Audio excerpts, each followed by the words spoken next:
Phật thuyết thập thiện nghiệp đạo kinh. Người giảng Lão Pháp Sư Tịnh Không, giảng tại Tịnh Tông Học Hội Singapore. Thời gian năm 2001. Tập 5.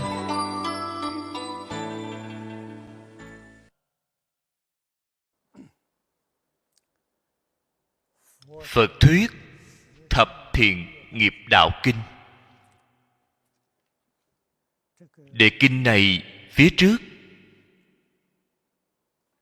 đã giảng qua một lần rồi mà chưa giảng xong. Hôm nay chúng ta giảng tiếp. Phật thuyết thập thiện đã giới thiệu rồi. Hôm nay chúng ta giảng nghiệp đạo. Vì sao gọi là nghiệp?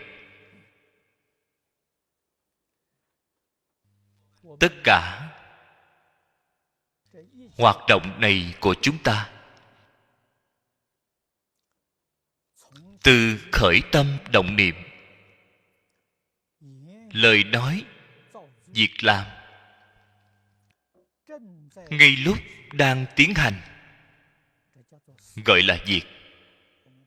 Chúng ta thường hay hỏi, bây giờ anh đang làm việc gì đó? Sau khi sự việc làm xong, cái kết quả đó gọi là nghiệp.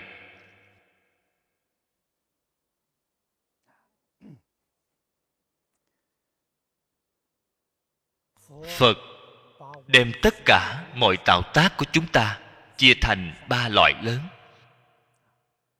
Đây là điều mà mọi người đã biết rõ là nghiệp thiện, nghiệp ác và nghiệp vô ký. Chia thành 3 loại lớn này. Thầy không phải ngoài 3 loại lớn này. Vô ký tức là không thể nói nó là thiện hay ác. Cái này gọi là vô ký. Thí dụ chúng ta cầm khăn lau mặt, uống ly trà, cái này không thể gọi là thiện hay ác. Loại này gọi là nghiệp vô ký. Thiện ác có tiêu chuẩn. Thứ bậc của tiêu chuẩn rất nhiều. Thông thường ở trong Phật Pháp nói, chúng ta nói ngũ thừa Phật Pháp. Ngũ thừa Phật Pháp chính là 5 cái tiêu chuẩn: nhân thừa, thiên thừa, thanh văn, duyên giác, Bồ Tát. Tiêu chuẩn của mỗi bậc cấp đều khác nhau, nhưng nó có một nguyên tắc bất biến, có nguyên lý. Cái nguyên lý này chính là sự nghiệp lợi ích chúng sanh.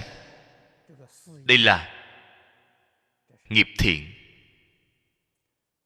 Sự nghiệp lợi ích cho bản thân chính là nghiệp ác.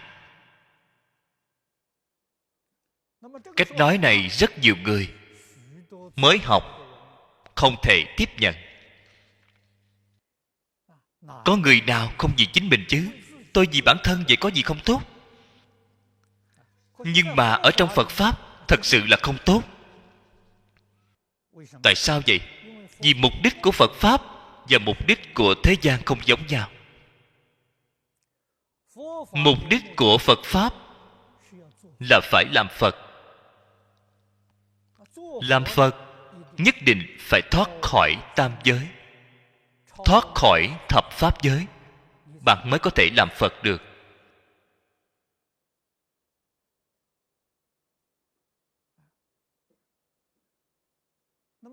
Vậy thì làm Phật có được tự lợi hay không? Phật nói, tại sao bạn không thể làm Phật? Tại sao bạn bị trôi lăn trong lục đạo luân hồi? Chính là vì tâm lợi ích riêng tư của bạn quá nặng. Phật Pháp nói bạn chấp trước có cái ngã. Có ngã thì bạn không thể thoát khỏi lục đạo luân hồi. Điểm này chúng ta cần phải nên hiểu rõ. Cho nên Phật Pháp dạy chúng ta phải phá chấp ngã. Phá chấp ngã, chúng ta khởi tâm động niệm, lời nói việc làm, quyết định không nên nghĩ gì chính mình, thì cái ngã này mới có thể nhạt dần, mới có thể dứt trừ.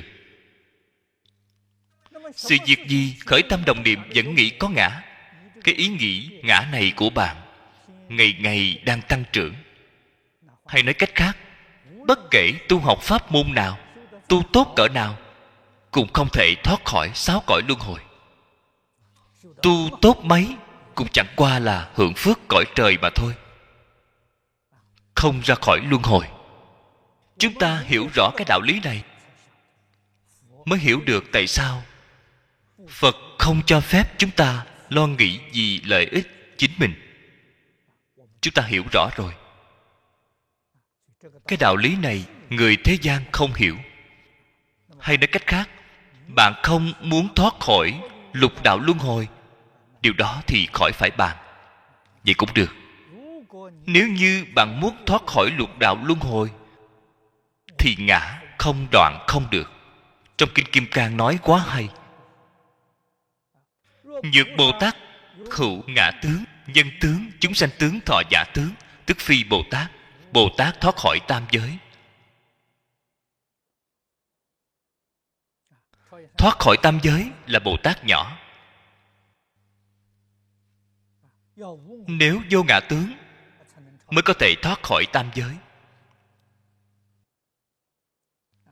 Thoát khỏi tam giới chưa thể thoát khỏi thập pháp giới.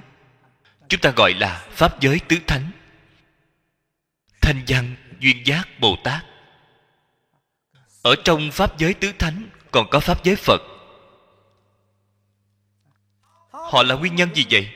Không còn chấp ngã, không chấp trước ngã nữa, họ chấp trước pháp. Vì vậy, nhân tướng, chúng sanh tướng, thọ giả tướng họ vẫn còn. 4 tướng: ngã tướng, nhân tướng, chúng sanh tướng, thọ giả tướng. Ngã tướng không còn thôi, họ không chấp trước. Họ vẫn chấp trước có nhân, có chúng sanh, có thọ giả, cho nên không ra khỏi 10 pháp giới. Cần phải đoạn hết 4 tướng, 4 kiến. Vậy là bạn thoát khỏi 10 pháp giới. Bạn là Pháp Thân Bồ Tát. Tiêu chuẩn của Kinh Kim Cang là Pháp Thân Bồ Tát, không phải Quyền Tiểu Bồ Tát ở trong 10 pháp giới. Không phải vậy. Cho nên yêu cầu của nó là phải phá 4 tướng, phải phá 4 kiến. Chúng ta hiểu rõ cái đạo lý này mới biết nền giáo dục của Phật là chân thật. Chúng ta phải rất cố gắng nỗ lực học tập theo trong đây. Cách học tập như thế nào vậy? Niệm niệm, vì chúng sanh lo nghĩ, không nên vì ta lo nghĩ.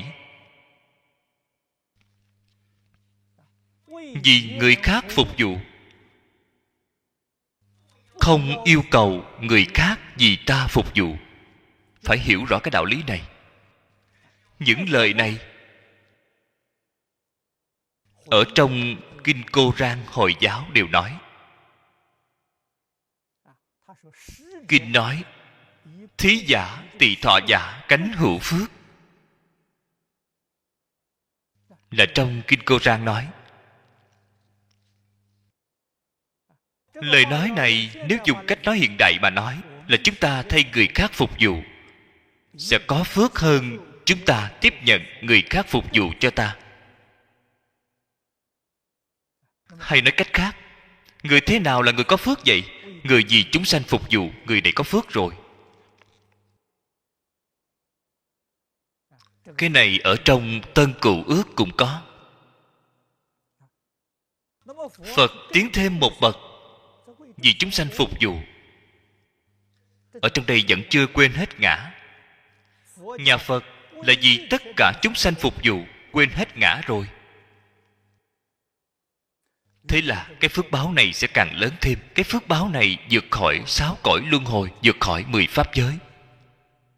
ngã chưa quên hết thì chắc chắn ở 6 cõi luân hồi. Đây là chúng ta nói đến tiêu chuẩn của thiện. Tiêu chuẩn của nghiệp thiện là ở chỗ này. Chúng ta sẵn lòng tự mình nghiêm túc thử hỏi lại chính mình, đời này có muốn thoát khỏi lục đạo luân hồi không? Luân hồi quá khổ rồi. Có muốn lìa khổ được vui không? Thật sự muốn lìa khổ được vui thì chúng ta một lòng một dạ dâng hiến cho tất cả chúng sanh. Sự hiến dâng này, xin thưa với quý vị, chắc chắn có quả báo tốt. Gieo nhân thiện nhất định được quả thiện. Không cần cầu, không cầu mà được nhiều hơn. Nếu bạn có cầu thì ngược lại sẽ được ít. Không cầu sẽ được nhiều hơn.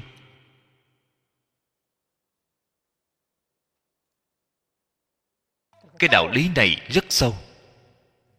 Nhưng sự thật thì sao? Nếu như chúng ta bình tĩnh quan sát, thấy rất rõ. Bạn thử xem những người và vật xung quanh chúng ta đây. Phàm là làm việc tốt, nhất định được thiện báo. Có một số người ở trong đời này được quả báo đại phú quý. Chúng ta nhìn thấy dường như anh ta hoàn toàn không có làm gì thiện, thậm chí là còn làm rất nhiều việc ác. Đây là nguyên nhân gì vậy? Thiện là do anh ta tu đời trước. Đời trước tu nhân, đời này được quả báo. Ở ngay trong đời này thật đáng tiếc, họ không gặp được thiện tri thức, không gặp được người hiểu biết dạy họ. Thế là họ bị mê hoặc. Mê hoặc mới tạo nghiệp, mới tạo ra cái nghiệp bất thiện này. Do tạo nghiệp bất thiện nên phước báo tu trong đời quá khứ rất dễ dàng tan biến. Đến đời sau,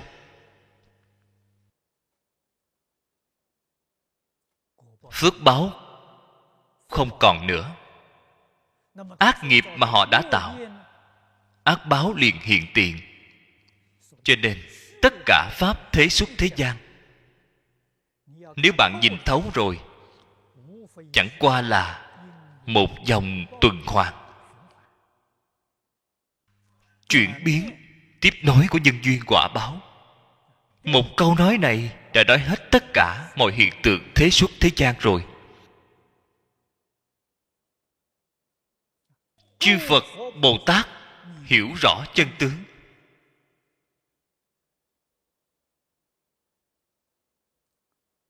Thể giải đại đạo. Thể là thể hội, thông đạt hiểu rõ. Giải là giảng giải. Họ có thể giảng giải rất rõ ràng với người khác. Đại đạo tức là cái sự việc nói như vậy. Chữ đạo với chữ pháp ở trong Phật Pháp chúng ta nói là cùng một ý nghĩa.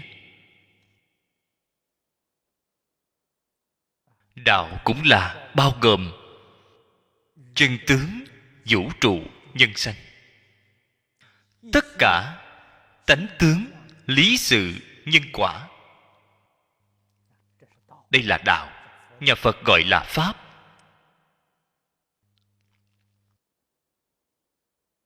Vì thế, chúng ta cần phải làm nghiệp thiện.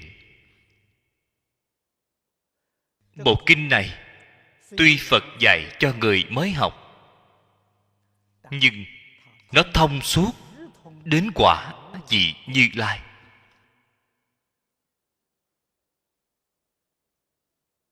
Hay nói cách khác, những điều đã nói trong đây là từ lúc mới phát tâm mãi đến quả vị Như Lai.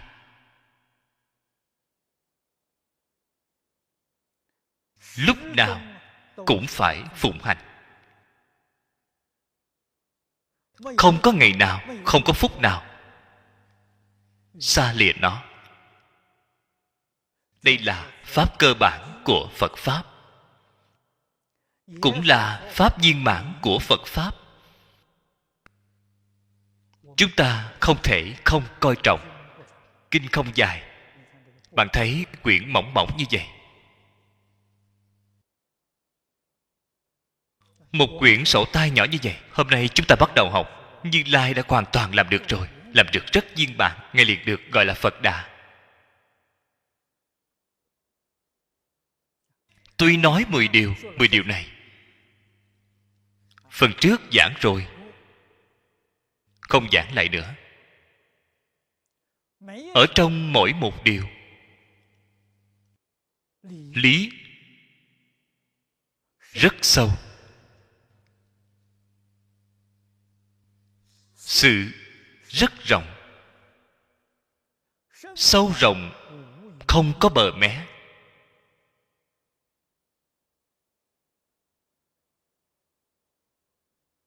Từ sơ phát tâm đến Như Lai địa cũng học không xong.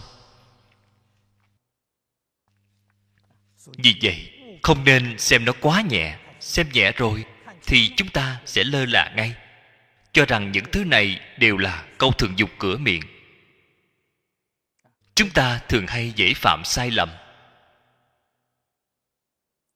Đối với sự tu hành của mình trở thành chướng ngại to lớn. Tức là ngay cả đạo dễ hành ở trong Phật Pháp là niệm Phật cầu sanh tịnh độ cũng bị nó làm chướng ngại. Nghiệp ác làm chướng ngại rồi,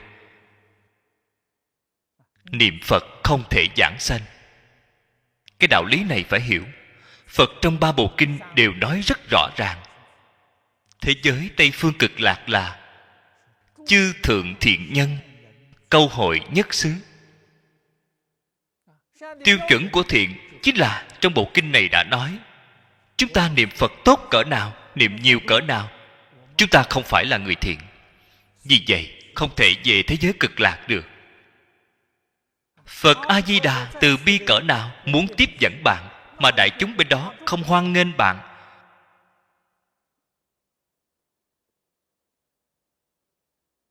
Bởi họ đều là người thiện.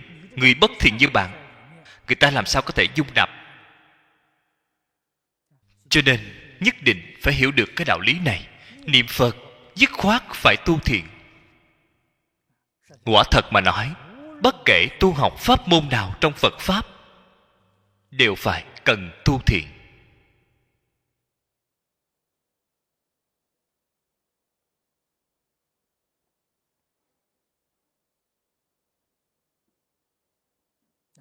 Đạo, cái chữ đạo này có hai nghĩa.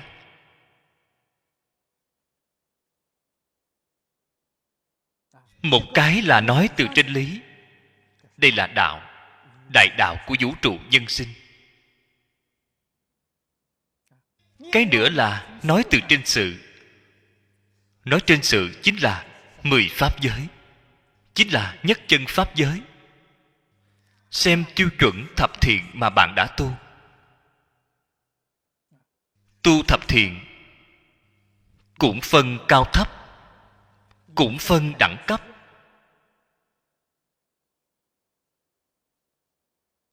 Thập thiện thượng thượng phẩm là làm Phật. Làm Phật trong pháp giới nhất chân. Thập thiện thượng trung phẩm là làm Bồ Tát trong 10 pháp giới. Như vậy cứ hạ thấp dần xuống, xuống đến thập thiện hạ hạ phẩm. Thập thiện hạ hạ phẩm là cõi ngạ quỷ. Cõi địa ngục không có thiện. Cõi địa ngục đây là rất tệ hại. Nếu như 10 thiện thảy đều không có, đây là cõi địa ngục.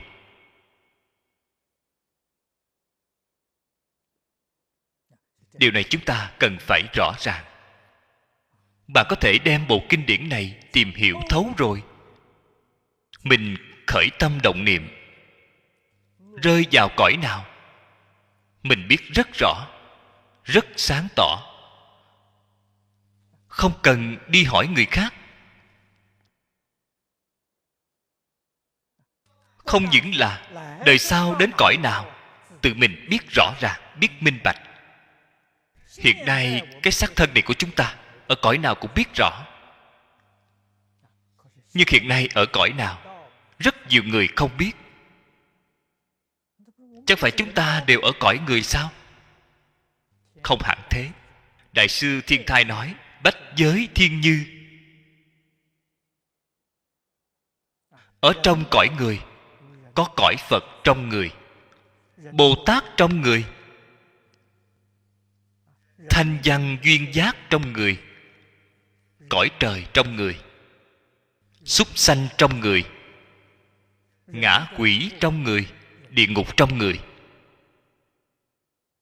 Chúng ta hiện nay ở trong cõi người, ở trong 10 pháp giới này, chúng ta ở cõi nào cũng hiểu rõ, cũng biết rõ. Người nhất định phải làm người hiểu biết, không nên làm người hồ đồ. Làm người hồ đồ là hỏng rồi. Cho nên xử sự với người với vật, ở trong công việc đời sống, nhớ kỹ một câu giáo huấn của cổ nhân: thiệt thòi là phúc. Khỏi bị hồ đồ. Cái hồ đồ đó là hồ đồ giả, không phải thật.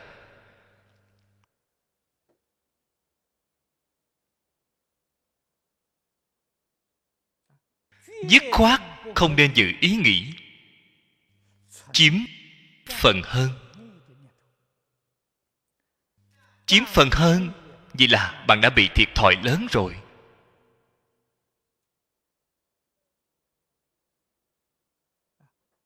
Trong các buổi giảng, tôi thường nói với mọi người, điều tôi nói là tương đối sâu. Tôi thường nói đến trì giới. Có ý nghĩ chiếm phần hơn là phá giới rồi. Cái giới này là gì vậy? Giới trộm cắp. Ý nghĩ chiếm phần hơn là giới trộm cắp, bạn đã phạm rồi. Đây là điều chúng ta phải đặc biệt chú ý cẩn thận. Chúng ta còn có cái thể lực này,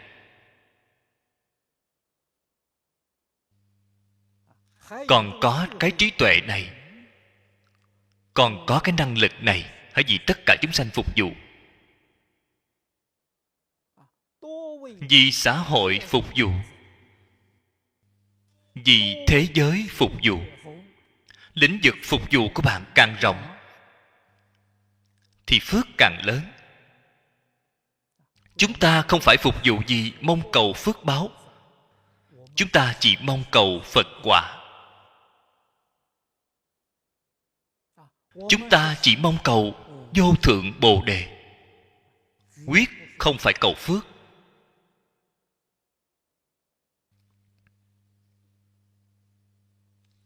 Vì vậy, hy vọng mọi người thể hội thật sâu cái đạo lý lớn này.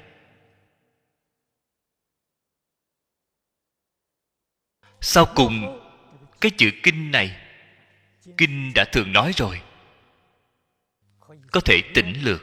Hôm nay chúng ta có không ít đồng tu mới đến từ Trung Quốc.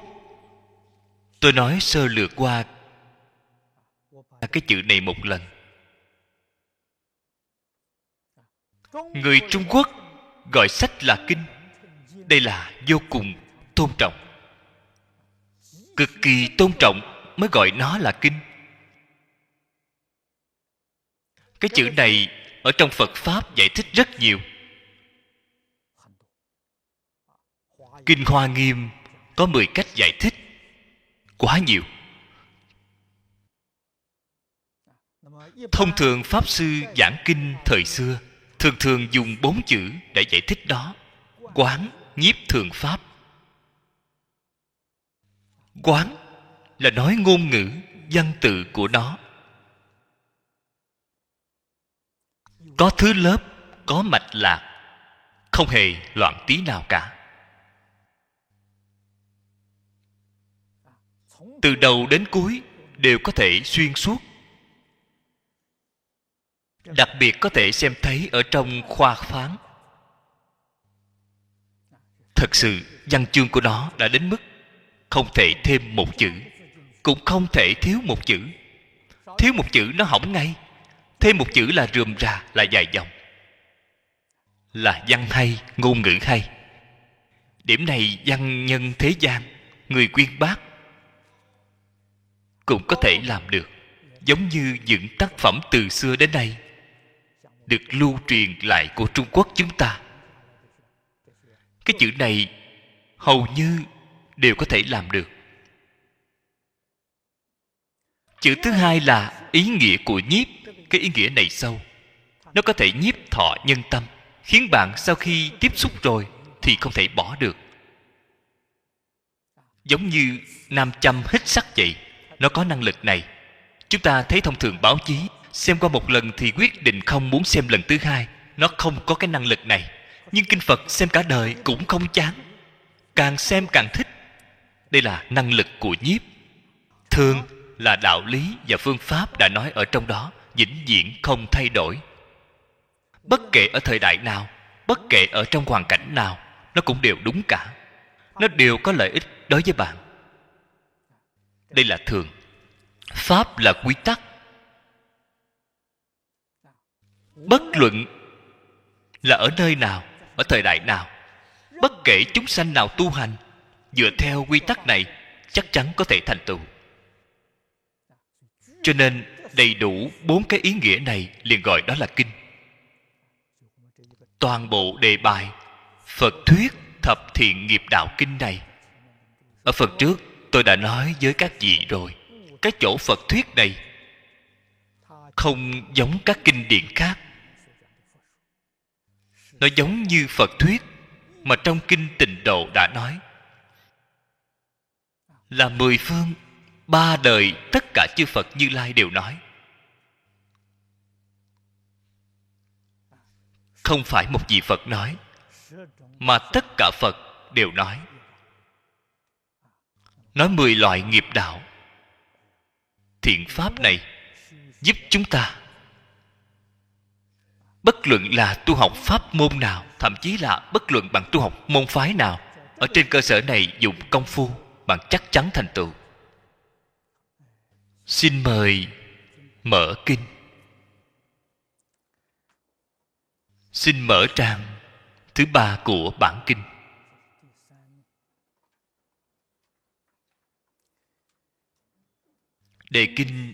Đề kinh đã giới thiệu rồi. Tiếp theo giới thiệu nhân đề.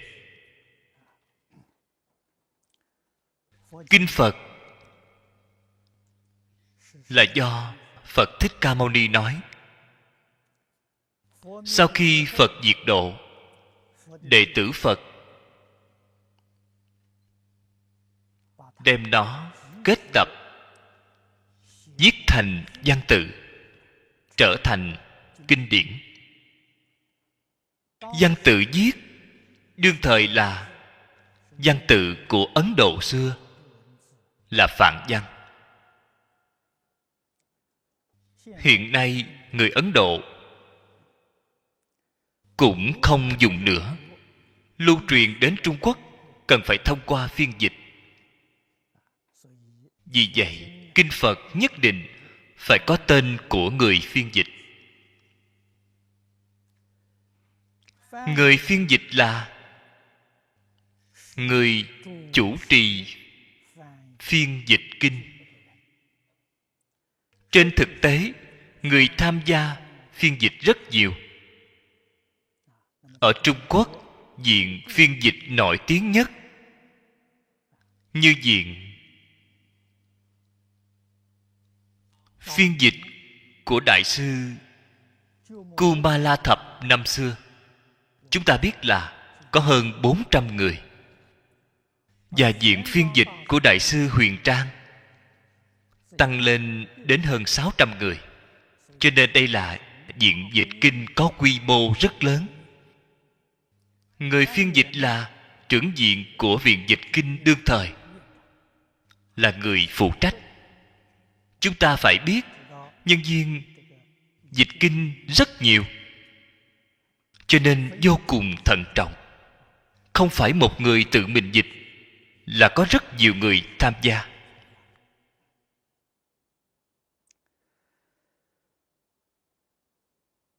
Nhân đề: Đường Du Điền Tam Tạng Pháp Sư Thực Xoa Nan Đà dịch.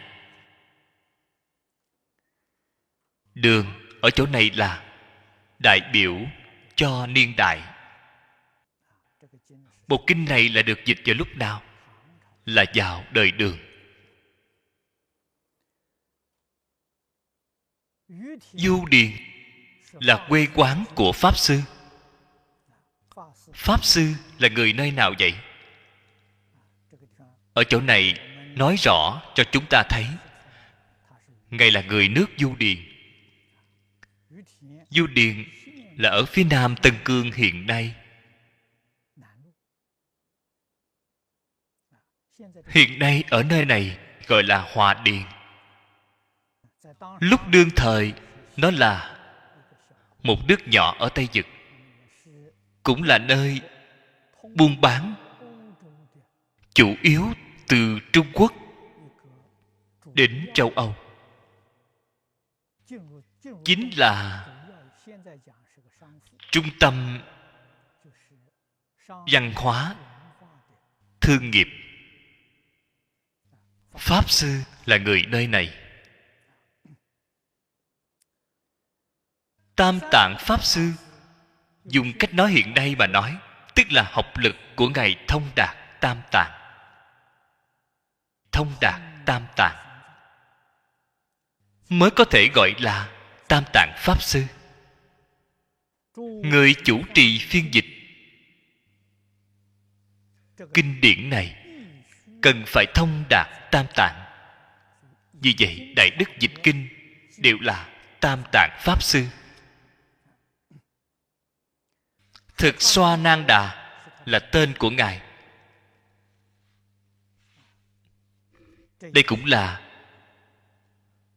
dùng phạn văn để đặt tên. Ý nghĩa là hỷ học.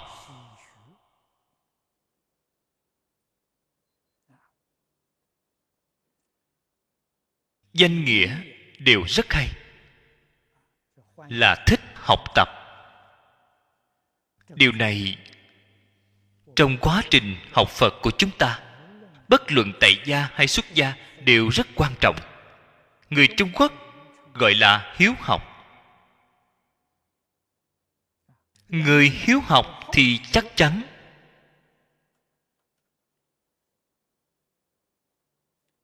có thể thành tựu, bất luận là thế pháp hay Phật pháp.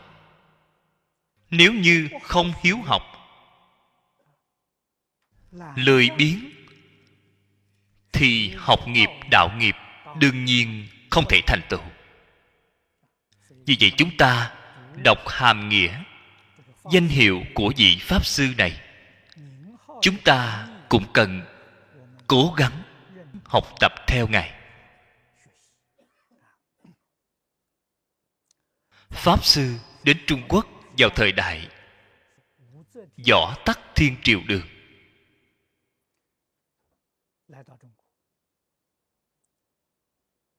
Trong những bản dịch nổi tiếng nhất, đại khái là thịnh hành nhất mà người Trung Quốc vô cùng thích đọc là Địa Tạng Bồ Tát Bổn Nguyện Kinh, do Pháp Sư dịch. Ngoài ra, một bộ kinh khác vô cùng quan trọng là Bát Thập Hoa Nghiêm.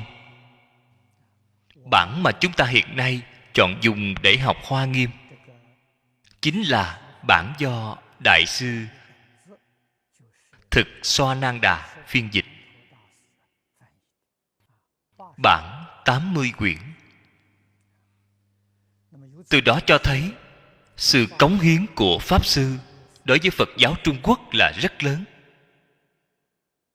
Sự ảnh hưởng đối với Phật giáo Trung Quốc cũng không kém so với La Thập, Huyền Trang. Ở trong sử kinh dịch, Ngài là một nhân vật rất quan trọng. Cuối cùng dịch là phiên dịch, đem Phạn văn phiên dịch thành Hoa văn. Cái ý nghĩa này không cần nói nhiều nữa. Chúng ta trong Kinh Hoa Nghiêm, Kinh Địa Tạng cũng đã từng báo cáo cặn kẽ rồi. Vậy chỉ giới thiệu đơn giản đến đây thôi. Dưới đây chúng ta xem kinh văn. Như thị ngã văn, nhất thời Phật tại Sa Kiệt La Long Cung, giữ bát thiên đại tỷ khưu chúng, tam dạng nhị thiên Bồ Tát Ma Ha Tát câu. Đoạn kinh văn này chúng ta phải đặc biệt lưu ý, giảng nhất không được lơ là. Tại sao vậy? Nó không giống như những kinh văn khác.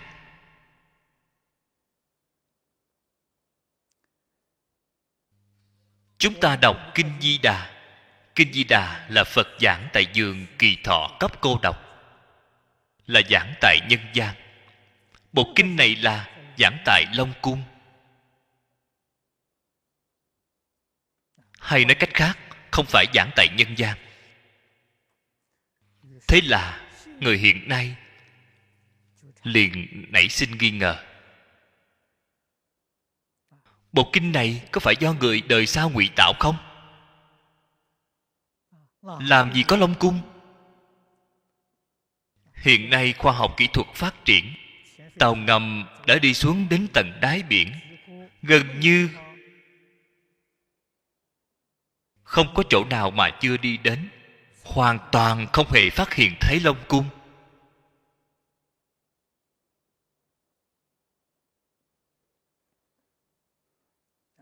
Cái vấn đề này chúng ta cần phải có sự giải thích hợp lý hợp tình, giúp chúng ta dứt nghi sanh tính.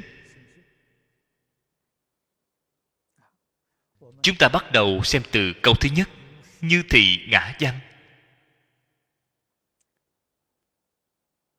Như thị, đoạn văn tự này là lúc kết tập kinh điển, do tôn giả A Nan phụ thêm vào. Đoạn này không phải do Phật nói, từ câu tiếp theo mới là do Phật nói. Đây là đoạn thêm vào. Ngã là tôn giả A Nan tự xưng. Như thị chính là chỉ bộ kinh này. Bộ kinh này là do tôi A Nan đích thân nghe Phật nói ra. Văn là chính tôi nghe, không phải truyền thuyết. Do đích thân Phật Thích Ca Mâu Ni nói. Vì vậy như thị là từ chỉ pháp, tức là chỉ riêng một bộ kinh này. Cái ý này cạn. Nó còn có một ý nghĩa khác rất sâu xa. Ở trong Đại Trí Độ Luận, một câu này gồm 4 chữ.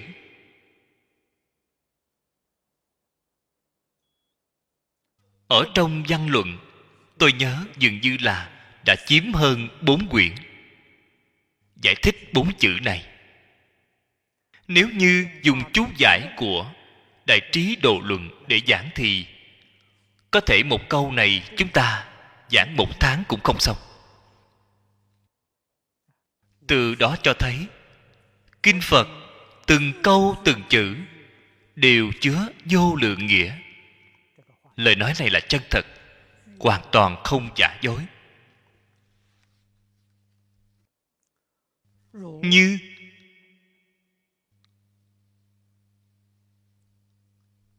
là nói chân như, là nói từ tánh. Chỉ có chân như tự tánh mới là thị.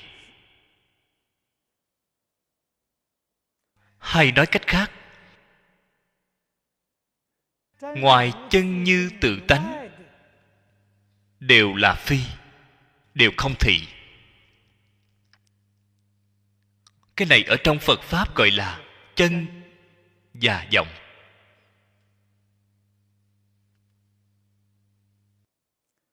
Tại sao nói ngoài chân tánh đều là không thị vậy? Ngoài chân tánh là huyễn tướng. Trong Kinh Kim Cang nói rất hay: tất cả pháp hữu vi như mộng huyễn bèo bọt. Tất cả pháp hữu vi có hay không vậy? Có. Tuy có, nhưng nó không phải thật. Cái chân như năng biến là thật.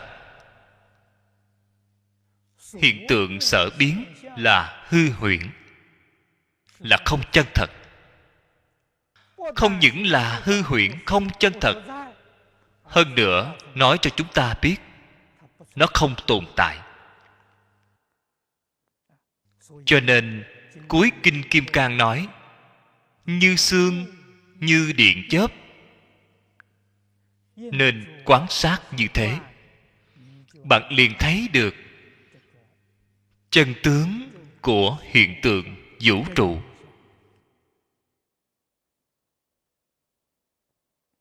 Phàm phu chúng ta bị che lấp, bị những cảnh giới hư huyễn này che lấp rồi.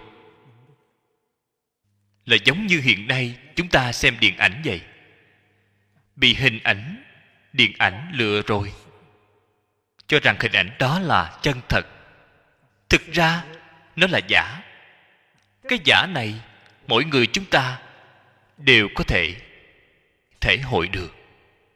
Nhưng mà nói tất cả cảnh giới hiện thực này của chúng ta là giả, thì rất nhiều người chúng ta không cách gì thể hội được, cho rằng đây là chân thật. Cái đạo lý này chúng tôi trước đây ở trong Kinh Hoa Nghiêm đã giới thiệu tường tận với các vị rồi, cũng đã tốn rất nhiều thời gian nói rõ mọi hiện tượng biến đổi theo từng sát na. Nó sinh diệt theo từng sát na. Vì vậy nó không phải thật. Nó không phải thật sự tồn tại. Thật sự tồn tại là pháp tánh năng biến. Pháp tánh cũng gọi là chân như. Tất cả pháp mà Thế Tôn đã nói với chúng ta đều là từ trong tự tánh lưu xuất ra. Cho nên gọi là như thị.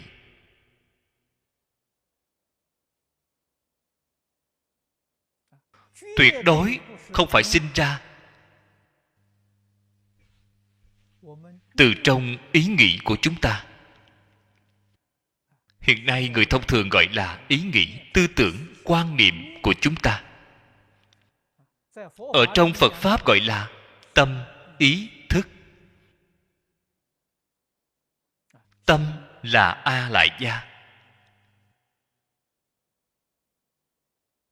ý là Mạt Na, thức chính là ý thức. Chúng ta gọi là thức thứ 6. Quyết không phải là từ đây lưu xuất ra. Nhưng chúng sanh trong 10 pháp giới, tư tưởng tri kiến của họ không lìa tâm ý thức.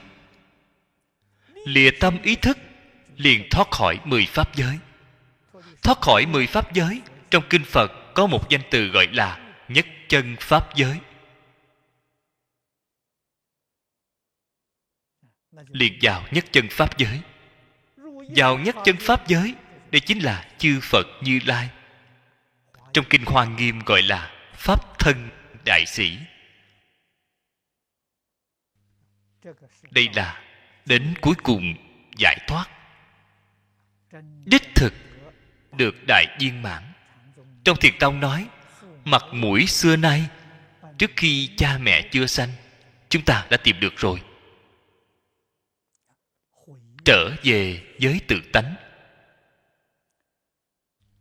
Trở về tự tánh có lợi ích gì vậy?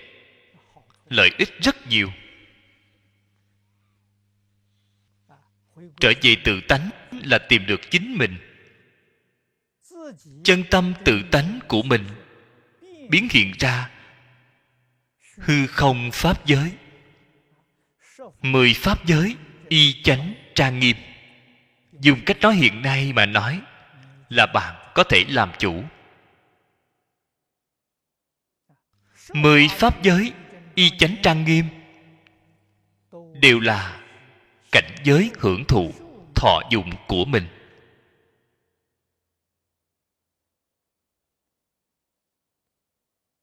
Người này chúng ta gọi họ là chư Phật Bồ Tát. Chưa có thể chứng đắc. Chúng ta ở trong cảnh giới hư huyễn, do tự tánh biến hiện ra. Đời sống của chúng ta không tự do.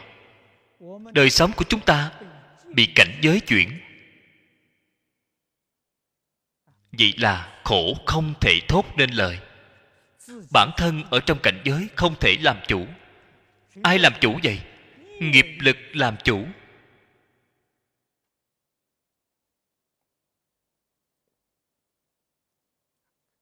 Sau khi minh tâm kiến tánh thì không phải nghiệp lực làm chủ,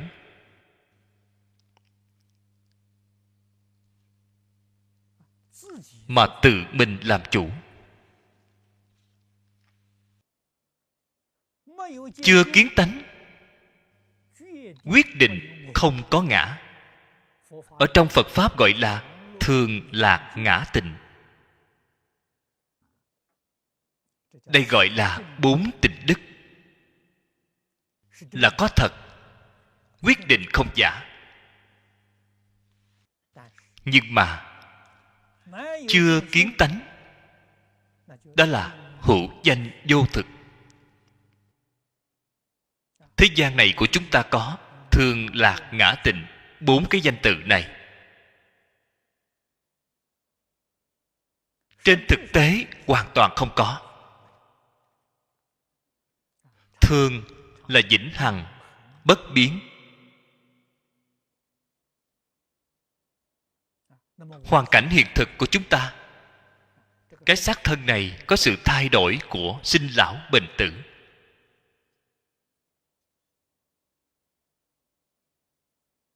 Thực vật có sanh trụ dị diệt. Khoáng vật có thành trụ hoại không. Làm gì có thường chứ? Thường không có. Lạc cũng không có. Lạc là gì vậy? Phật nói rất thấu triệt, chúng ta đều không nghĩ ra. Lạc là cái khổ của chúng ta tạm thời dừng lại. Bạn liền cảm thấy lạc. Nêu ra một thí dụ rất đơn giản. Mỗi ngày bạn phải ăn 3 bữa cơm. Không ăn một bữa là đói rất khổ sở. Vì vậy bạn ăn no rồi, cái khổ đói đó tạm thời dừng lại một chút, cảm thấy tạm ổn, rất vui. Đến giờ không ăn, cái khổ lập tức hiện tiền. Chỉ có khổ, không có lạc. Cho nên nói với phàm phu, 6 cõi khổ là thật, vui là giả. Không có vui.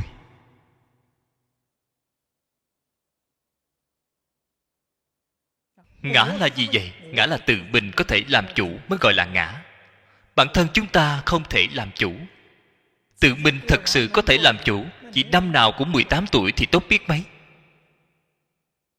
Ngày nay chúng ta làm không được. Tự mình không thể làm chủ được với chính mình. Tịnh thì không cần phải nói nữa. Tịnh là thân tâm thanh tịnh. Trong tâm chúng ta không sạch, có thị phi nhân ngã, có tham sân si mạng, thân này càng không sạch. Ở Singapore, khu vực nhiệt đới này, một ngày không tắm rửa, bạn thấy trên người chảy mồ hôi thối, làm gì sạch được chứ? Cho nên thường lạc ngã tịnh 4 chữ này, không những phàm phu 6 cõi không có, mà pháp giới 4 thánh cũng không có. Người ở pháp giới nhất chân có thật. Chúng ta đọc Kinh Vô Lượng Thọ. Kinh Vô Lượng Thọ nói với chúng ta, người ở thế giới Tây Phương Cực Lạc, tất cả vạn vật ở thế giới Tây Phương Cực Lạc thường trụ bất biến.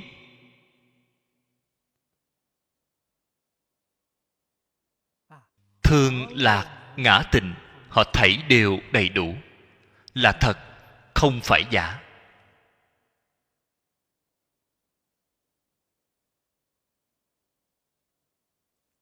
Kinh giáo mà tất cả chư Phật Như Lai đã nói với tất cả chúng sanh trong pháp giới 10 phương. Nói những gì vậy? Như thị 2 chữ mà thôi. Chữ như này là gì? Chân tướng sự thật. Những điều Phật đã nói chắc chắn là hoàn toàn tương ưng với chân tướng sự thật. Phật không hề thêm, cũng không hề bớt tí nào. Điều đã nói hoàn toàn tương đồng với chân tướng sự thật. Đây gọi là như thị. Cái ý này tương đối sâu một chút, cho nên Phật nhất định không có cái ý riêng của mình, nhất định không có sự sáng tạo của mình. Trên thực tế nói, sáng tạo đều là hư vọng cả, không phải chân thật. Điều Phật đã nói hoàn toàn là thấy sao nói vậy.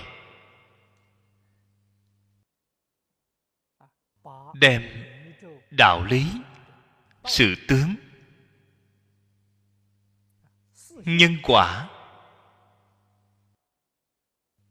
của vũ trụ nhân sinh, sự chuyển biến của nhân quả,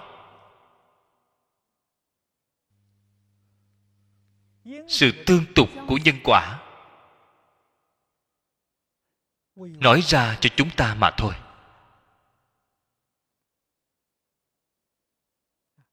Từ đó cho thấy từng câu nói mà chư Phật Như Lai nói ra đều là tình cảnh đời sống hiện thực của chúng ta. Vậy thì sau đó mới biết được Phật Pháp có quan hệ vô cùng mật thiết với bản thân chúng ta. Học Phật Pháp là hiểu rõ chính mình, nhận thức hoàn cảnh sống thật sự của mình.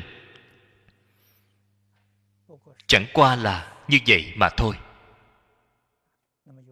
Từ đó cho thấy nền giáo dục Phật Pháp là nền giáo dục chân thực, cứu cánh, viên mãn hàng đầu trong thế gian. Chúng ta không thể không biết, không thể không học tập.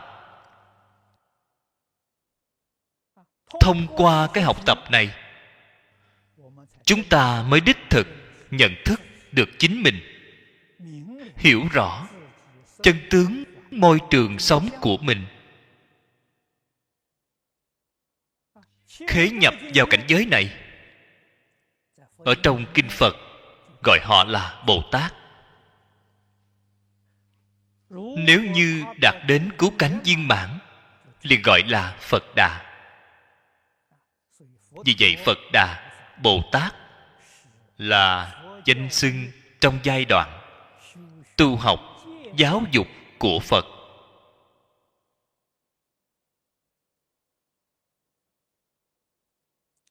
Nhưng giai đoạn này là giai đoạn bạn có thành quả. Giai đoạn thứ nhất xưng bạn là A-la-hán. Giai đoạn thứ hai gọi bạn là Bồ Tát. Giai đoạn cao nhất xưng bạn là Phật Đà. Cho nên những danh xưng này không phải thần tiên. Chúng ta đem Phật Bồ Tát coi như thần tiên là sai rồi. Họ là đại biểu cho giai đoạn tu học.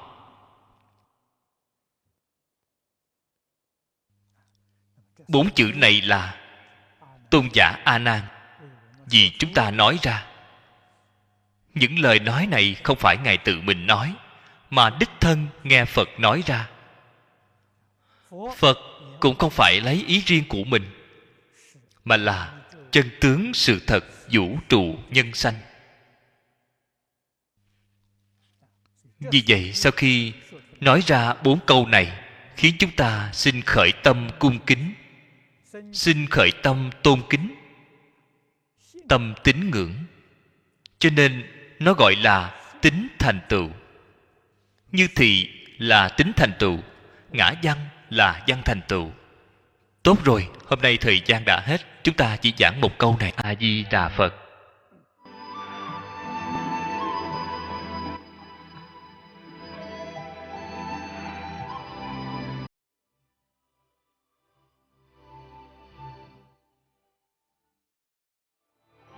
Cẩn dịch viên quan.